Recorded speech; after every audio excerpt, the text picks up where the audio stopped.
Colossenses, carta de Paulo aos Colossenses, capítulo de número 2. Capítulo 2, leremos os versos de 4 a 15, lembrando que estamos fazendo a exposição dessa carta. Já pregamos aqui do capítulo 1, verso 1 até o capítulo 2, versículo 3. E hoje vamos caminhar um pouco mais no capítulo 2, versos de 4 a 15.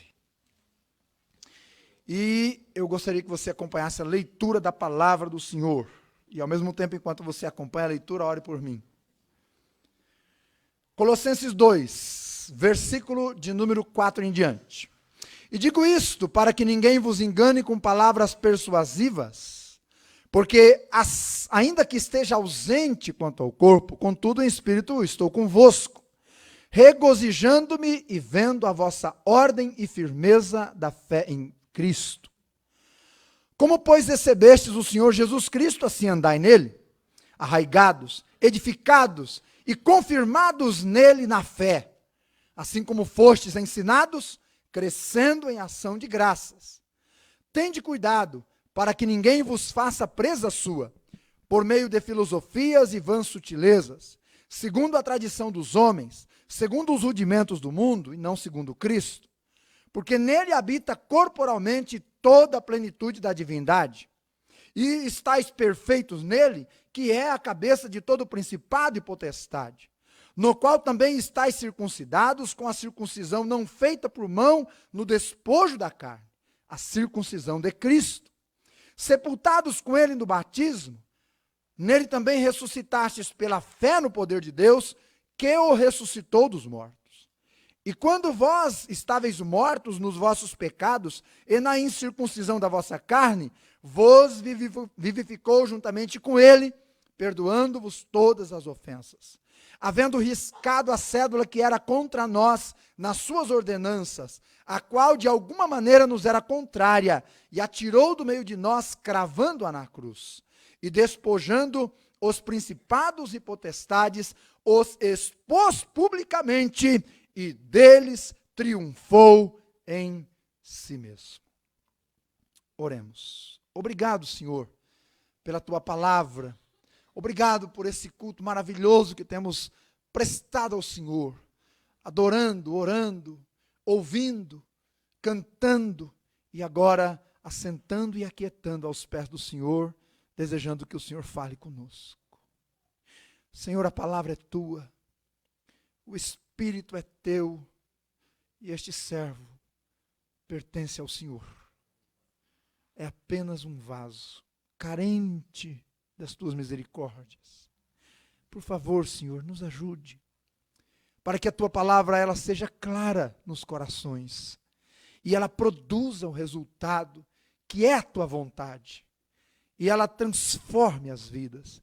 E ela opere de tal maneira que nenhum de nós, tanto daqueles que aqui estão, quanto daqueles que estão em casa ou em algum lugar assistindo e ouvindo a tua palavra agora, terminem esta mensagem sem que o Senhor nos fale, nos transforme e abençoe-nos de tal maneira que não sejamos mais os mesmos. Abençoe a tua palavra, em nome de Jesus. Amém. Uma nova forma de ser de todo cristão. Em toda a história humana, meus irmãos, podemos ver claramente a transformação que ocorre quando o Espírito Santo age nas pessoas. O Espírito Santo é Deus. É Deus. E o Espírito Santo, sendo Deus, ele age em pessoas. Aliás, esta é a razão do coral hoje à tarde ir cantar numa praça. É que nós nunca perdemos a esperança de vermos amigos, parentes, conhecidos, sendo salvos e sendo transformados e tocados pelo poder do Espírito Santo. O Espírito Santo é uma pessoa que interage com pessoas. E no Novo Testamento, um dos quadros marcantes da presença do Espírito Santo é a própria vida de Jesus, quando em seguida ao seu batismo, ele veio em forma de uma pomba, não é? E a partir dali, no poder do Espírito Santo, Jesus realizou grandes obras, não é? Grandes feitos, grandes milagres, e todo o seu ministério foi na completa dependência do poder do Espírito do Senhor.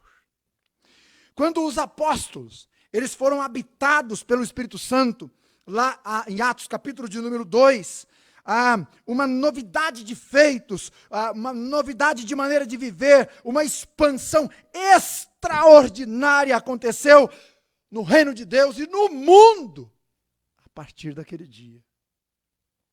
Era o Espírito atuando, agindo, operando, usando para a glória dele. Oh, meu irmão, eu desejo que o Espírito Santo use a sua vida. Eu desejo que o Espírito Santo te tome poderosamente lá no seu trabalho e que a sua boca seja aberta para testemunhar do nome de Jesus Cristo.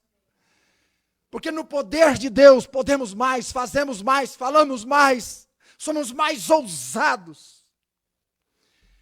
Nestes 2000 anos de história do cristianismo, o Espírito Santo tem convencido pessoas, trazido-as a Cristo, regenerando-as e dando vida a elas de tal maneira que elas são transformadas pelo poder de Deus e deixam a podridão pecaminosa em que vivem.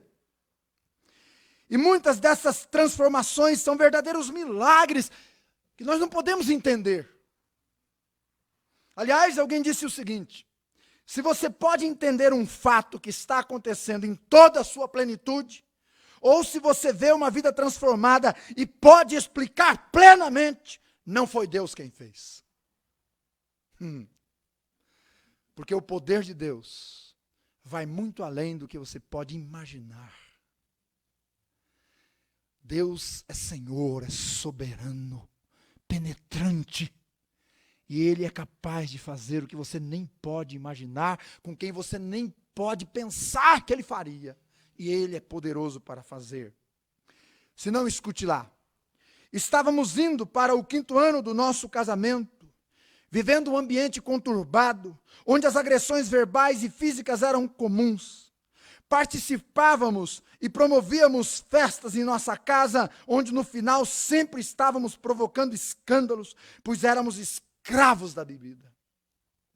Não foram poucas as tentativas de separação. E quando já não tínhamos mais esperança, Deus começou a agir. Um determinado dia, recebemos uma visita de um grupo de jovens que nos convidaram para participar de um culto. A princípio, eu e minha esposa não demonstramos muito interesse, mas permitimos que nossa sobrinha, na ocasião que estava morando conosco, fosse à igreja. Posteriormente, nossa sobrinha foi embora de casa, e os jovens que sempre vinham buscá-la deixaram de vir em nossa casa, pois nós não demonstramos interesse pelas coisas de Deus. O tempo foi passando, e o ambiente do nosso lar se tornou cada vez pior, e estávamos determinados a dar um início de processo de separação. Porém, motivados por alguns amigos de trabalhos, compadecidos de minha situação, comecei a frequentar algumas igrejas que pregavam o evangelho da prosperidade. E eu, momentaneamente, até que me sentia bem, isto fez com que eu buscasse mais a Deus. Porém, não trazia uma solução definitiva para o meu maior problema, que era a escravidão do pecado. Minha esposa não me acompanhava nas minhas visitas às igrejas, porém começou a ler a Bíblia em casa. Também em busca de uma solução. Entretanto, os conflitos continuavam a ocorrer. Foi então que propus para ela que no próximo domingo ou no domingo seguinte, juntos procurássemos uma igreja numa última tentativa. Ao chegar o dia, houve tantos impedimentos. Minha esposa alegava não ter roupas adequadas para ir ao culto. Resolvida esta questão, quando íamos sair de casa, armou um grande temporal. Mas eu estava tão sedento que disse para ela: vamos assim mesmo. E fomos buscar a Deus. Com 2 crianças de colo, saímos à procura de uma porta aberta. Chegando na primeira esquina, começamos a discutir e decidir que rumo tomaríamos.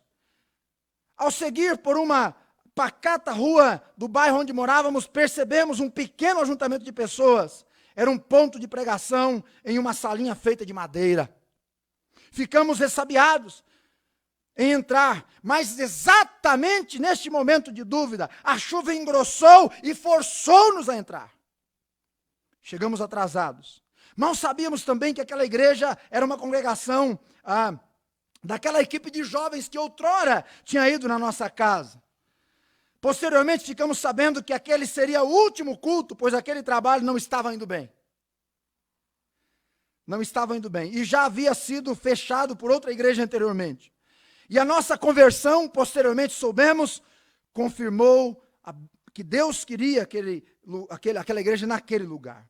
O culto já havia começado, porém ainda deu tempo de ouvir a pregação, a qual falou profundamente conosco, mas não houve nenhum apelo.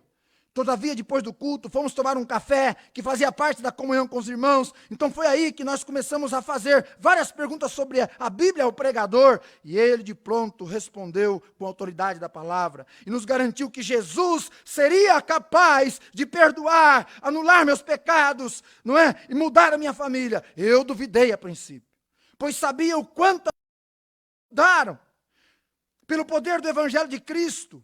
Fomos discipulados, começamos a dar os primeiros frutos.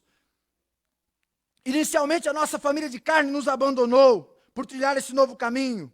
Porém Deus nos sustentou com esta nova família agora que tínhamos. Uma verdadeira felicidade. O tempo foi passando, fomos envolvidos de várias atividades na igreja. Tornei-me um discipulador e também ganhador de almas, por onde passava. Comecei a estudar teologia. Aí senti o chamado para fazer a obra de Deus. Minha esposa resistiu inicialmente, mas depois o Senhor também a chamou. Fomos para o seminário e nos preparamos. Ficamos lá por um período de 4 anos. Foi então que fomos convidados a começar, ou dar sequência à igreja que havia sido começada em Arthur Nogueira. Eu louvo a Deus pelo que o Senhor fez em nossas vidas. Pastor Xavier e Rosa. Li na íntegra a carta que eles me mandaram.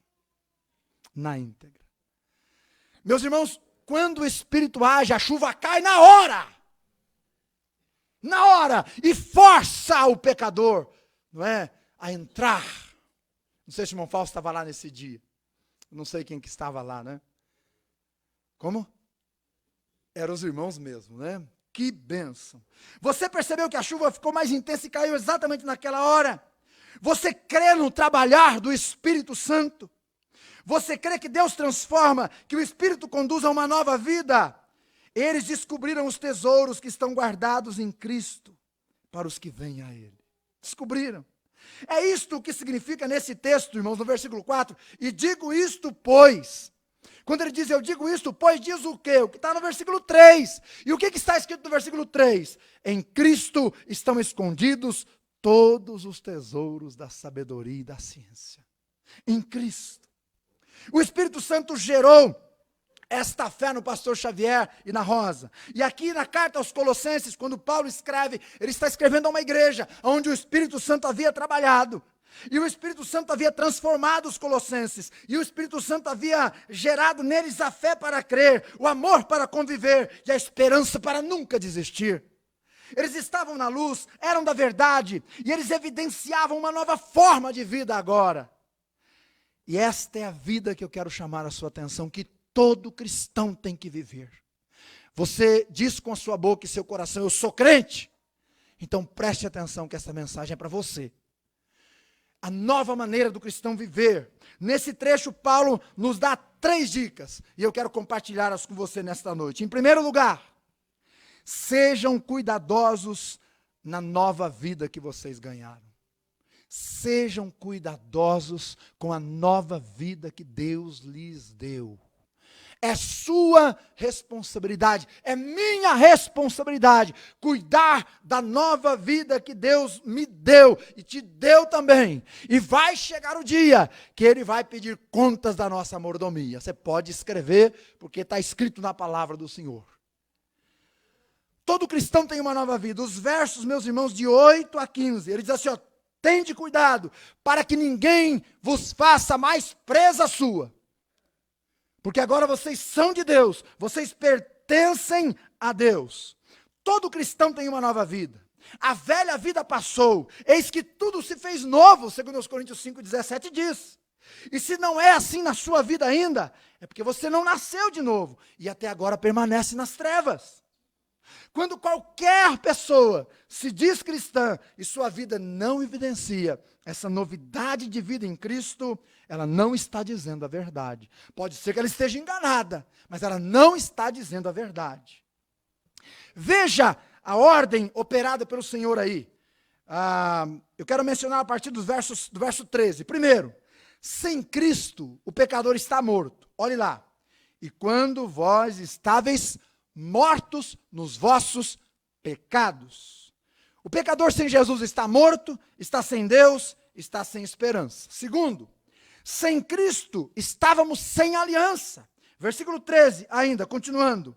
E na incircuncisão da vossa carne, vos vivificou juntamente com ele, perdoando-vos as vossas ofensas. Agora o versículo de número 11. No qual também estáis circuncidados com a circuncisão não feita por mão do despojo do corpo da carne, mas a circuncisão de Cristo. Ou seja, quem está em Cristo tem uma aliança com Deus, tem um compromisso com Deus. Mas outrora não tínhamos filiação com Deus. E uma pessoa sem aliança é uma pessoa sem compromisso. Terceiro, nós nos tornamos crentes quando recebemos o Salvador. Verso 6. Como, pois, recebestes o Senhor Jesus? Portanto, se você não lembra o dia em que você recebeu Jesus em seu coração, eu não estou falando de dia de semana, não estou falando de número de dia, não estou falando de mês, estou falando o momento. Porque não é possível uma pessoa ser crente e não lembrar o momento que se encontrou com o Salvador. Você precisa lembrar. Foi o dia que você nasceu de novo. Quando a nossa irmã deu testemunho no encontro de casais, a irmã Kátia, eu achei muito legal o momento que ela disse assim, ó, tal dia, eu não lembro a data, mas tal dia, tal culto, eu entendi o Evangelho e entreguei minha vida a Jesus. Isso é primordial. Então nós nos tornamos crentes quando recebemos o Senhor, verso 6. 3 bênçãos aconteceram ali. Primeiro, fomos vivificados, versículo 13. Ele diz, vos vivificou. Segundo, fomos perdoados, versículo 13. Vos perdoou. Fomos, aliás, o escrito de dívida foi rasgado, versículo 14. Ele diz, havendo riscado a cédula que era contra nós nas suas ordenanças, a qual de alguma maneira nos era contrária, atirou do nosso meio e a cravou na cruz. Irmãos, o escrito de dívida era um manuscrito. E esse manuscrito foi escrito pelo dedo de Deus, lá no Sinai. Quando Moisés subiu no Monte Sinai, Deus, em 2 tábuas, escreveu a lei, os 10 mandamentos. Depois de ele escrever, o povo disse o seguinte, tudo o que o Senhor falou aí, tudo que ele escreveu aí, nós vamos fazer. Os dias se passaram, e lá estava escrito, não adorarás falsos deuses, mas o povo adorou. Lá estava escrito, não dirás falso testemunho, mas o povo deu. Lá estava escrito, não adulterarás, mas o povo adulterou. Lá estava escrito, não mentirás, mas o povo mentiu. Então, aquela lei, dada por Deus a Moisés, que era um código de vida para aquele povo, quando aquele povo que disse que ia cumprir aquela lei não cumpriu, ela se tornou contrária a eles. E ao invés de produzir vida, agora ressaltou o pecado que evidenciava sua morte, separação e perdição. É por isso que a Bíblia diz, pela lei, nenhuma alma será justificada. Por isso que a Bíblia diz, o escrito de dívida era contra nós. Porque ele fez evidenciar o nosso pecado. E ele nos jogou no chão, nos humilhou e disse assim, olha, eu estou aqui, cumpra-me e você vai viver. Mas nós olhávamos para a lei e dizia, não podemos cumprir. Então estás condenado. Foi aí que entrou o Cordeiro de Deus na história. Ele vem ao mundo. Ele vive sem pecado. Voluntariamente, João diz, ele vai à cruz. E quando ele vai à cruz, ele é pregado na cruz. Sobre a sua cabeça, o escrito de dívida é escrito. Por isso que diz, cravou na cruz. Jesus, Rei dos judeus. Você sabe que Jesus significa o Salvador, não é? Então, quando ele pega aquele escrito de dívida e prega na cruz, ele também está dizendo, a lei exige perfeição. A lei exige um sem pecado. A lei exige que ela seja cumprida. Eu estou aqui, ó Deus, para fazer a tua vontade. E Jesus cumpre a lei. Por isso, Romanos diz, o fim da lei é Cristo, para a justiça de todo aquele que crer.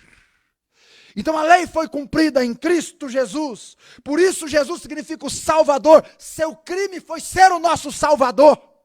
Morrer na cruz por nós, segundo os judeus, declarar-se Deus. Jesus cumpriu a lei.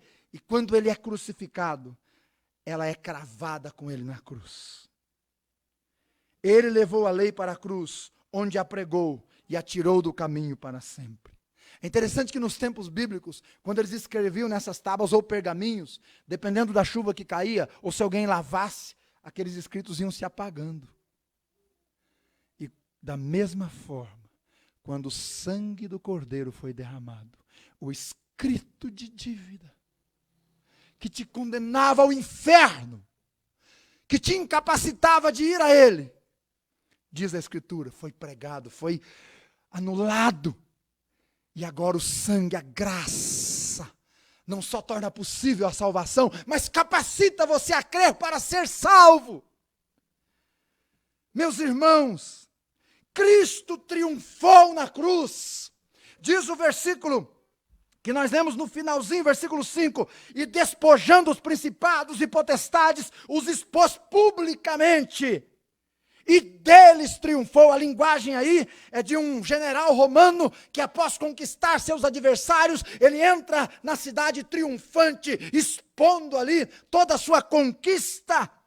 Quando Jesus desce à mansão dos mortos, em espírito, demonstra na sua ressurreição a sua vitória sobre o pecado, sobre o Satanás e sobre a morte, sobre o inferno.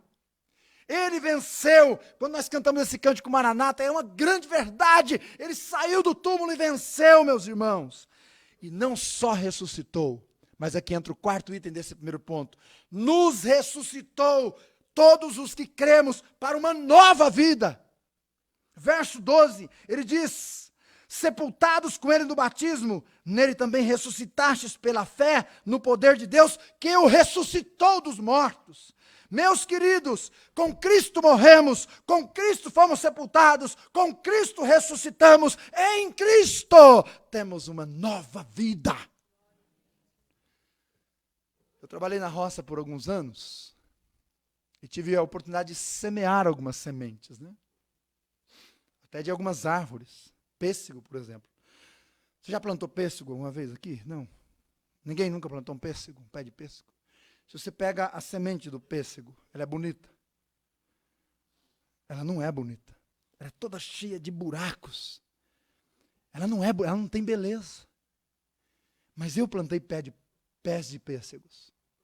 E você lança na terra aquela semente feia, que vai apodrecer. Não é? Que vai ter que partir aquela casca. Tempos depois você vai lá e você tem um brotozinho desse tamanho, de 30 centímetros, com aquelas folhas de um verde musgo fortíssimo. Coisa mais linda. Meus irmãos, aquilo que a lei ressaltou de pior em nós, nosso pecado, nossa miséria, o sangue de Cristo, passado em nossas vidas, trouxe uma vida bela, maravilhosa, gloriosa, uma nova vida que nós podemos viver hoje. Quando ele usa a expressão ali, o despojo da carne, isso é muito importante. Despojar, preste atenção, é tornar inoperante, é tirar a força, é acabar com o domínio. Veja, quando ele diz assim, despojando os principados e potestades. Quando você não tinha Jesus, o diabo deitava e rolava na sua vida. Quando você não tinha Jesus, o pecado comandava a sua vida. Quando você não tinha Jesus, o mundo dava a última palavra. Mas quando Jesus despojou deles, ele tirou esse poder deles da sua vida quando você creu. Eles não têm mais a última palavra. Você não é mais um escravo do diabo. Você não é mais um servo do pecado. Você não é mais um servo deste mundo. Você pode dizer não para eles, porque Cristo despojou. Ele tirou a força que eles tinham sobre a sua vida. Em Cristo agora, você tem poder para ser um vencedor à luz da Bíblia contra o mundo, o diabo e o pecado. Quando Cristo ressuscitou, nos ressuscitou quando cremos e retirou a força prevalecente da nossa carne. Claro que a carne está aí. Nossa natureza pecaminosa não foi erradicada.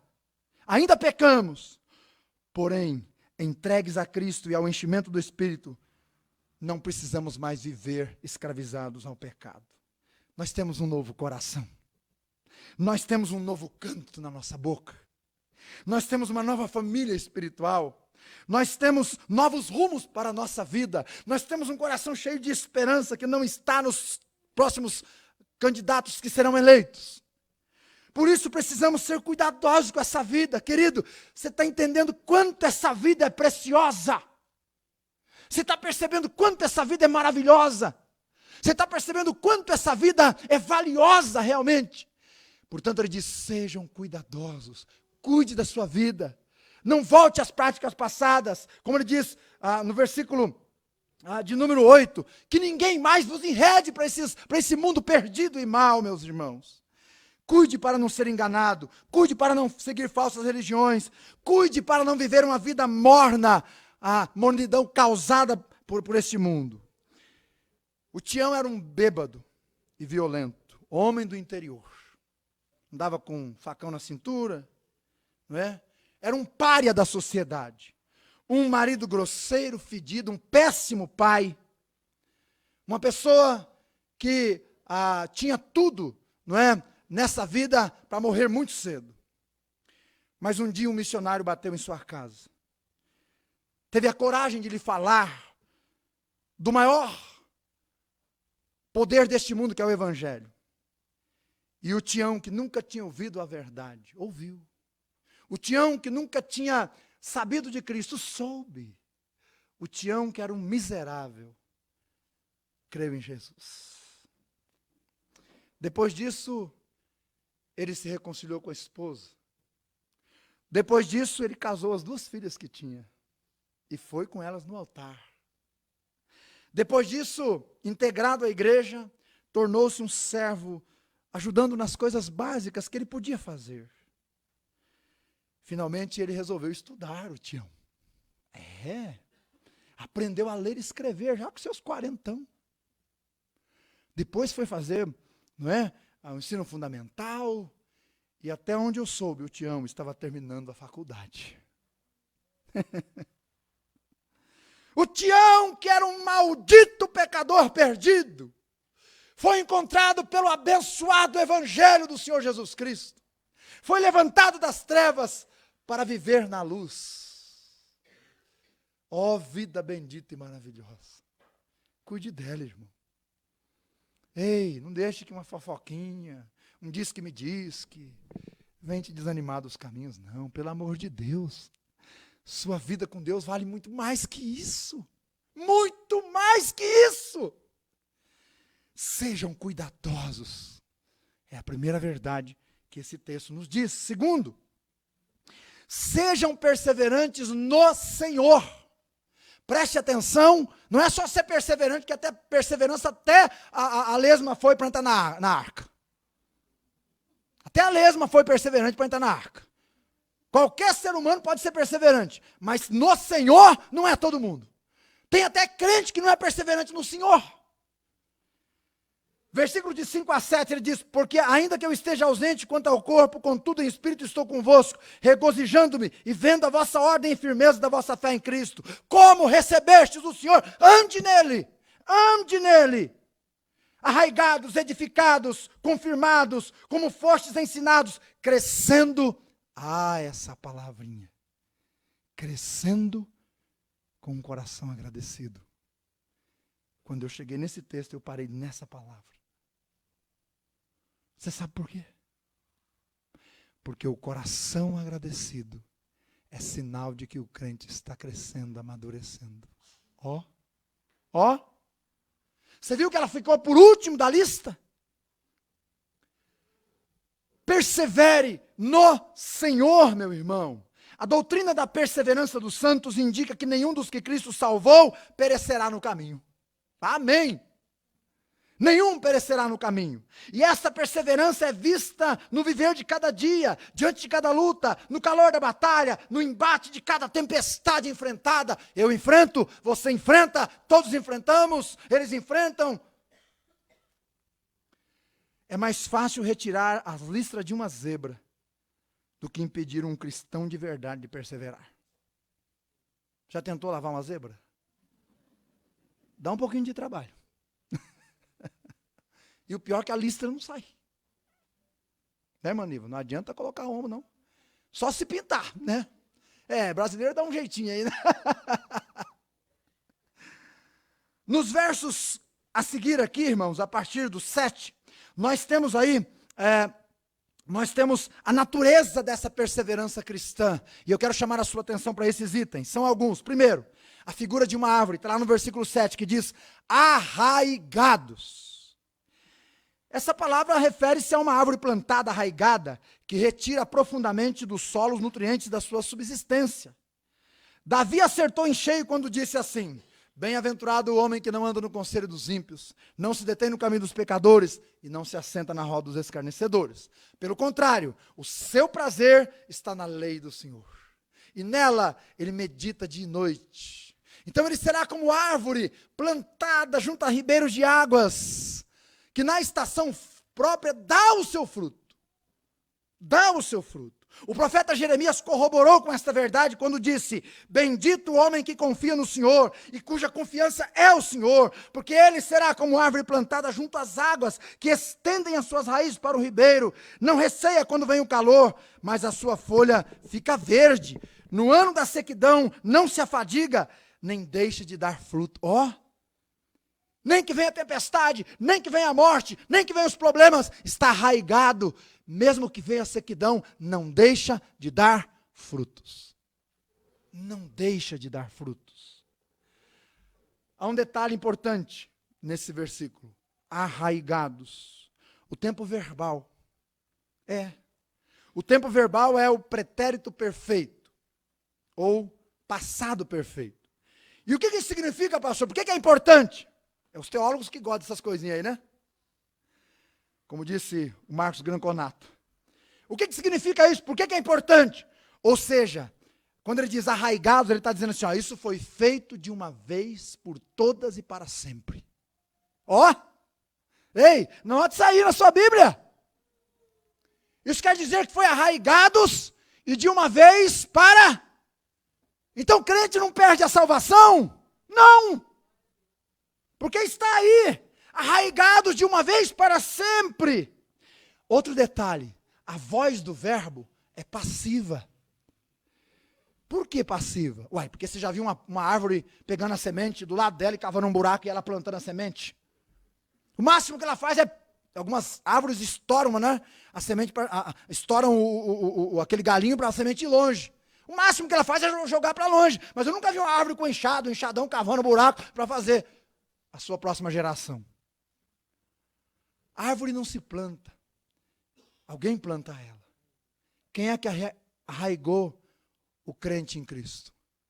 O próprio Espírito de Deus. Por quê? Porque as raízes têm 3 funções. Fixar a planta, absorver a água e os minerais necessários para a sua alimentação e acumular reservas para quando necessário. Meus irmãos, Cristo é o nosso sustentador. Cristo é a nossa fonte de alimento. Cristo é a nossa fonte de reserva para quando a gente está lá naquela situação difícil e a gente vai a Ele. E Ele nos sustenta. Cristo é tudo para nós. Por isso o versículo 9 diz assim, Ele é a plenitude. E a palavra aí é pleroma, que significa assim, tudo que Deus é, está em Cristo. Já pensou nisso? É o pleroma de Deus. Tudo que Deus é, está em Cristo. Quando estamos nele, portanto, estamos nos braços mais seguros deste universo. Eu fui visitar o irmão do Giovanni, como o pastor Carlos foi, outros foram. E o Giovanni está bem sentido com a situação. É muito difícil, irmão, você ver um irmão seu, como ele está vendo dele lá. Mas no dia que eu fui, quando estava orando, terminei a oração, o Giovanni estava chorando muito, estava chorando copiosamente. Mas depois que ele chorou, e ele disse o seguinte: Deus, louvado seja o Senhor, o meu sustentador e o sustentador do meu irmão. Eu sei que o Senhor sabe o que o Senhor faz. Olha, irmãos, eu vou dizer uma coisa para você. Eu fui visitar, e adivinha o que aconteceu? Eu fui visitado. Eu fui visitar, mas fui visitado. Pela recordação do Espírito do Senhor dizendo: fecha a tua boca quando a coisa estiver difícil. Confia em mim. Eu sou suficiente. Eu não deixei de ser Deus. A segunda figura, meus irmãos, que aparece aí, está no versículo 5. Deixa eu caminhar aqui rapidamente. Ele diz assim, ó: porque ainda que estejais ausente quanto ao corpo, contudo, o Espírito estou convosco, regozijando-me, vendo essas duas palavras, ordem e firmeza. Essas duas palavras são palavras tiradas do vocabulário do exército da época. Ordem e firmeza, não é? Os cristãos são tidos nas Escrituras como um exército de Cristo. Meus irmãos, um exército tem soldados, um exército tem comandante, um exército tem normas, um exército tem missão, um exército combate unido, um exército vive em treinamento, um exército luta até a conquista ou a morte, o exército avança com disciplina, obediência e entrega total. Ei, cristão, sua nova forma de viver é para frente, é olhando para a glória, para a eternidade, e não que nem caranguejo, um passo para frente e 3 para trás. Você deve olhar para frente, olhe, levante a sua cabeça. Quando os discípulos estavam turbados, o que Jesus lhes lembrou? Vou preparar-vos um lugar, e quando estiver preparado, eu volto buscar. Levanta essa cabeça, olha para mim. Por isso que Hebreus diz: olhando firmemente, para quem? Jesus. Levanta a cabeça e olha para ele. Terceira figura, verso 6. Como, pois, recebestes o Senhor, assim andai nele. E a linguagem agora aí é do peregrino. O peregrino, meus irmãos, é um caminhante em direção à cidade desejada. A minha esposa disse esses dias, na mesa de casa: eu sei que sou peregrina. Ela nem faz ideia do quanto foi bom ouvir isso. Porque às vezes nós nos esquecemos. E a gente fica baixando, não é, a nossa cabeça para esse mundo, olhar para esse mundo, querendo construir coisas aqui, lutar aqui, só aqui, só aqui, só aqui. E se esquece. Nós somos peregrinos, irmãos. Somos peregrinos. Se você pode, abra em Hebreus capítulo 11, por favor. Eu quero me adiantar aqui para não demorar muito. Hebreus capítulo 11, mas tem algumas coisas que eu não posso deixar passar. Eu tenho que compartilhar com você, porque senão depois eu vou ficar pensando: por que eu não falei? Por que eu não falei? Quando Deus chamou Abraão, chamou ele para ser um peregrino. Então preste atenção aí no que você vai ouvir. Hebreus capítulo 11, verso 8. Primeiro, um peregrino tem um chamado. Verso 8. Pela fé, Abraão, sendo chamado, obedeceu. Então você foi chamado por Jesus para a salvação? Foi? Então escute, você é um peregrino. Segundo, um peregrino nunca para em sua caminhada. Verso 9. Pela fé habitou em tendas na terra da promessa, como em terra alheia. Nunca para, porque a terra não é sua. Ele tem que caminhar. Verso 10. Um peregrino busca a cidade que ocupa o seu coração, porque esperava a cidade que tem fundamentos. Qual é a cidade que você espera? As daqui? Não. Um peregrino mantém seus olhos no futuro o tempo todo. Verso 13. Olhe lá. Todos estes morreram na fé, sem terem recebido a promessa, mas vendo-as de longe. Os olhos sempre lá, sempre lá. Um peregrino confessa que é um estrangeiro e confessa sua fé, verso 13. Confessaram que eram estrangeiros e peregrinos na terra. Confessaram. Verso 13 ainda, um peregrino morre como peregrino, morre na sua fé. Versículo 13, início do versículo, todos eles morreram na fé. Um peregrino nunca recua na jornada. Versículo 15, e se na verdade se lembrassem daquela de onde haviam saído, teriam oportunidade de tornar. Olha, teriam, talvez tiveram. Israel teve várias vezes, mas os verdadeiros israelitas nunca retornaram. Nunca, porque eles peregrinaram até o fim. Um peregrino alimenta a sua esperança de um lugar melhor. Verso 16. Mas agora desejam um melhor lugar, isto é, a cidade celestial. A cidade celestial. Meus irmãos, somos peregrinos. O casal de missionários aposentados, já perto dos 90 anos, voltam para a sua terra natal, de navio. E quando eles estão chegando, há uma multidão no porto, no cais. E eles então ficam tão felizes. Puxa, vieram nos recepcionar depois de tantos anos fora, nossa igreja, nossa família. E na medida que o navio vai se aproximando, a alegria vai aumentando. Mas quando está bem pertinho, porque de longe a vista já não enxergava muito, né?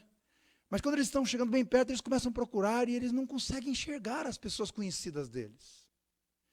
E a bem da verdade, não enxergam ninguém. Ninguém. Então, quando eles prestam atenção, toda aquela multidão não era por causa deles. Era por causa de uma celebridade que estava no navio que ia desembarcar ali. Naquele momento, o irmãozinho quis ficar triste. Quando a bendita esposa, bendita esposa, deu um abraço nele e falou assim, bem, não fica triste não. Você sabe que, na verdade, não é nessa casa que nós queremos realmente chegar. Não é essa casa. Ainda não chegamos em casa. Quando chegarmos lá vai ter um lindo coral. Aqui não. Queridos, somos peregrinos. Agora, sabe o que me impressiona no versículo 16? Olhe lá. Pelo que também Deus não tem vergonha deles. Ei, você entendeu o que você leu? Deus não tem vergonha dos seus peregrinos. Não tem. Aliás, ele não só não tem, como está lhes preparando uma cidade, e ele diz assim, não se envergonhe de lhe chamar seu Deus, porque ele lhes preparou uma cidade. E a figura aqui, irmãos, é a do pai do filho pródigo, que ao longe vê o menino retornando, e o pai está na entrada. E quando o filho vem se aproximando, ele vai de braços abertos. Quer uma vida melhor que esta para se viver? Quer uma esperança melhor do que esta? Nestes anos de ministério, meus irmãos, alguns dos nossos queridos aqui partiram, estão na glória, não é? Eles afindaram suas carreiras, sempre que a gente tinha comunhão era uma delícia. Mas sabe, muitas vezes diante de seus caixões, e alguns deles com muita tristeza, porque eram tão queridos. O que me trouxe muita consolação era lembrar, esta querida irmã terminou a sua peregrinação. Deus não se envergonhou dele. Ele está adentrando a cidade que o Senhor lhe preparou. E agora ele recebe o maior dos consolos.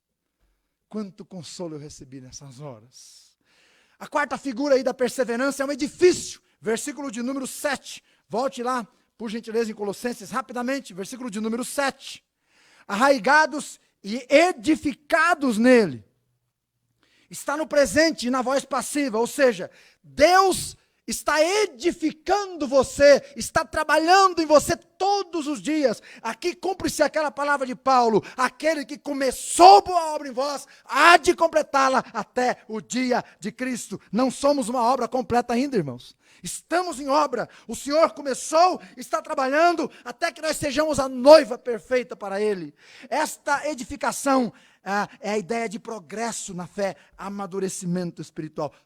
Progrida, cresça na fé, deixe o Senhor trabalhar a sua vida, porque senão você vai estranhar certos crentes como a gente estranharia, ou talvez você me estranharia, se passasse aqui amanhã de manhã, no jardim da infância, e me visse de fraldas, com uma chupeta na boca, e um brinquedo na mão, com as demais crianças. Você dizer, meu Deus, o pastor ficou louco. Ele endoidou de vez. Porque você não espera encontrar numa pessoa adulta um comportamento ainda infantil. Deus diz, cresça. Meus irmãos, Satanás não tem dificuldade de enganar, frustrar e vencer cristãos que não são maduros na fé. Ele vence os fracos facilmente. A quinta figura é a figura de um rio, a figura da perseverança, versículo de número 7. Arraigados na fé, assim como fostes ensinados, crescendo. Esta expressão crescendo vem de uma linguagem que trata de rio. Eu visitei a Serra da Canastra alguns anos atrás.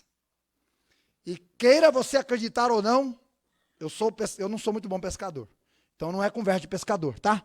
Queira você acreditar ou não, eu fui lá na nascente do São Francisco e abri minhas pernas e fiquei com um pé de um lado e um pé do outro, em cima do São Francisco. Eu disse, está vendo, São Francisco? Está vendo o rio? Você pode ser grande em algum lugar, mas aqui você é pequeno. Aqui eu domino. Eu estou sobre você. Não é? Porque era um fiozinho é um fiozinho de água que nasce.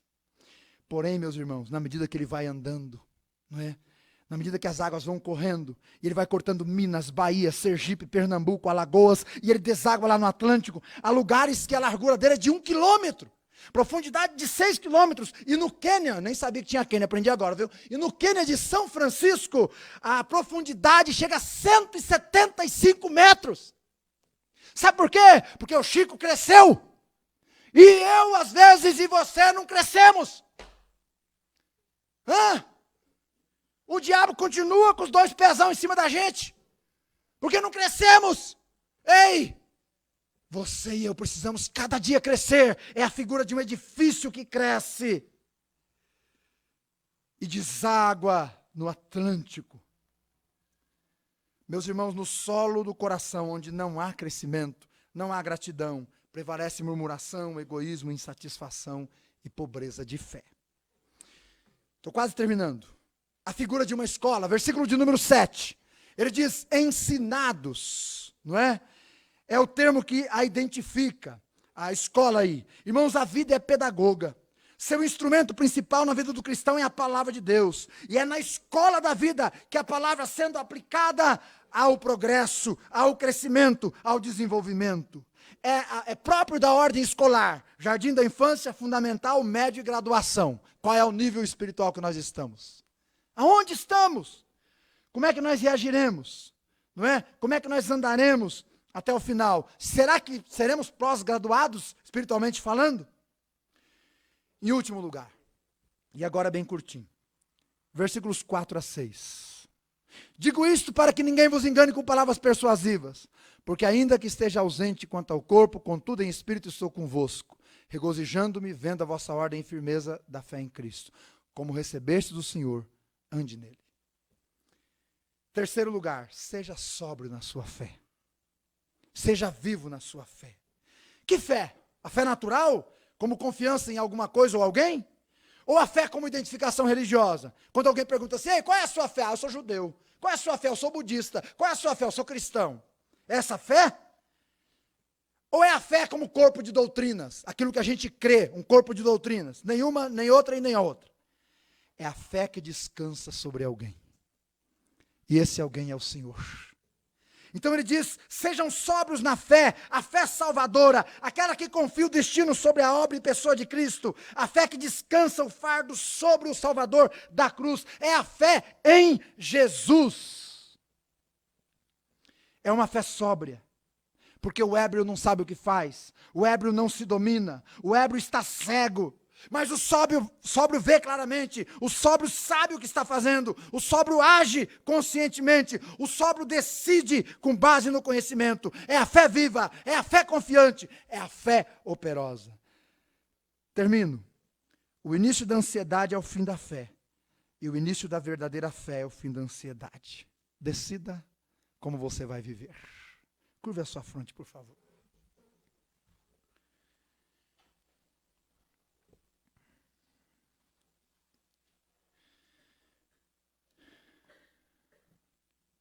Como deve ser a vida de todo cristão? Ele deve ser cuidadoso com a sua nova vida. É por isso que Provérbios diz: sobre tudo que se deve guardar, guarde o seu coração. Ele deve ser perseverante no Senhor. E ele deve ser sóbrio na fé. Irmão, está claro para você o que é a nova forma de viver do cristão? Faz sentido? Uma nova vida em Cristo bem cuidada. Uma nova vida de perseverança no Senhor. Uma nova vida de sobriedade na fé. Ei, irmãos, a jornada no cristão não é fácil. Mas nós não estamos sozinhos. O nosso comandante vai à frente. E sabe, um dia desses, nossa peregrinação chegará ao final. E quando chegar, como foi que vivemos? Como foi? O que foi que fizemos de verdade para o reino de Deus? Será que ao menos cuidamos bem da nossa vida espiritual? Será que nós perseveramos em servir o Senhor mesmo? Será que nós fomos sóbrios na fé? Sabe, é disto que depende o tipo de palavra que ouviremos quando chegarmos lá na cidade que o Senhor está preparando. Lembra? Ele nos aguarda na entrada da cidade. Oh, louvado seja Deus. O que é que nós ouviremos dele? Será que o envergonhamos como filhos? Será que produzimos frutos mesmo quando o deserto estava escaldante? Será que ele vai ficar de pé para nos receber como ficou para receber Estevão? Será? Tudo isso vai depender da maneira como nós vivemos a vida cristã. Cuide da sua vida espiritual, sobretudo. Tudo. Persevere no Senhor, jamais o deixe. Seja sóbrio na fé. Mantenha sua mente regada com a palavra do Senhor. E você ouvirá dele: servo bom e fiel. Entra para o gozo do teu Senhor. Pai, obrigado pela tua palavra. Ela é verdadeiramente alimento. Ela é vida. É instrução clara. Que nós possamos viver essa vida realmente singular, especial, valorosa, diferente. Uma vida de novidade. Até que isso chame a atenção de quem está ao nosso redor. Ao ponto de podermos desembocar na proclamação sustentável da tua palavra. Oro por cada família aqui representada, cada irmão e cada irmã. Que nenhum dos que estão aqui deixem de perseverar no Senhor. Que todos eles cresçam sadiamente. Que todos eles, Senhor Deus, sejam sóbrios na fé. Para encontrar o Senhor, não de cabeça baixa envergonhados, mas olhando para o autor e consumador da fé, que nos aguarda na entrada da cidade celestial. Em nome de Jesus. Amém. Que a palavra do Senhor abençoe seu coração. Coração silenciosa, terminamos. Obrigado a todos que vieram, que o Senhor te abençoe.